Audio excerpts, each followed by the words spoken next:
Hello everybody, Susie Garis here. Now this week it's all about conversations around the need for playtime.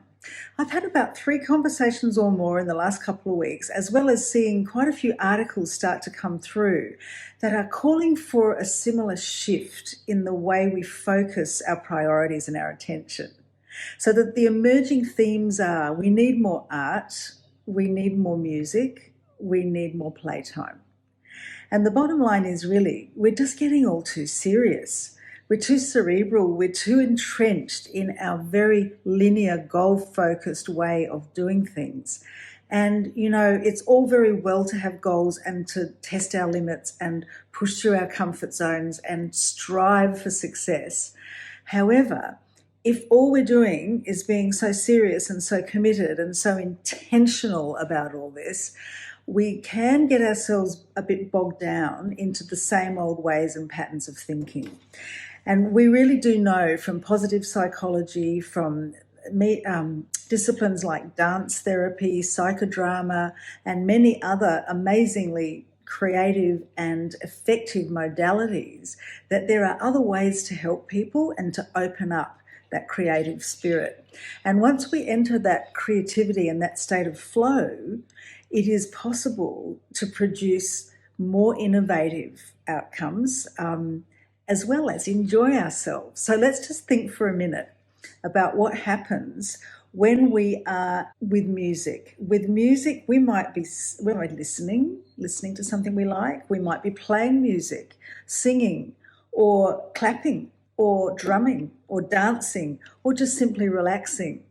What's happening with music as it's actually a physical and physiological engagement, as well as what's happening with our brain waves also, and our internal chemistry. And that's all changing in a really positive way.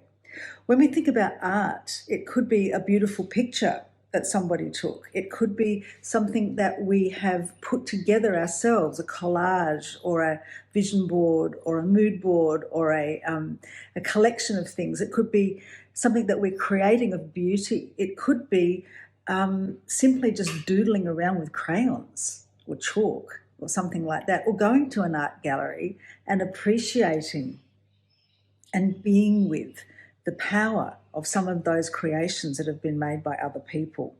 And as we do that, it changes the way we hold ourselves, it changes our bodily posture, our facial expressions, it arouses emotion. And so these are things that are also needing freedom to move through our body and mind. When we think also about other aspects of enjoyment and play, play is so spontaneous when it's natural. We have developed an obsession with play to the point of very structured sporting programs with a lot of rules. That's not the kind of play I'm talking about. The play is that arises naturally, just from fiddling around with things, from moving your body, from doing something unexpected, and even word play with someone can be really fun and entertaining. It brings out the child, it brings out that inner child and that bubbliness that lifts us up, and it opens up our neurology, our physiology, and our chemistry to be able to produce and create a whole range. It's a catalyst for a massive change. And we can produce new ideas, new thought patterns, more optimism, better problem solving, and easier success. And that's all we really need to remember, is that play leads to success. That's my thought of the week.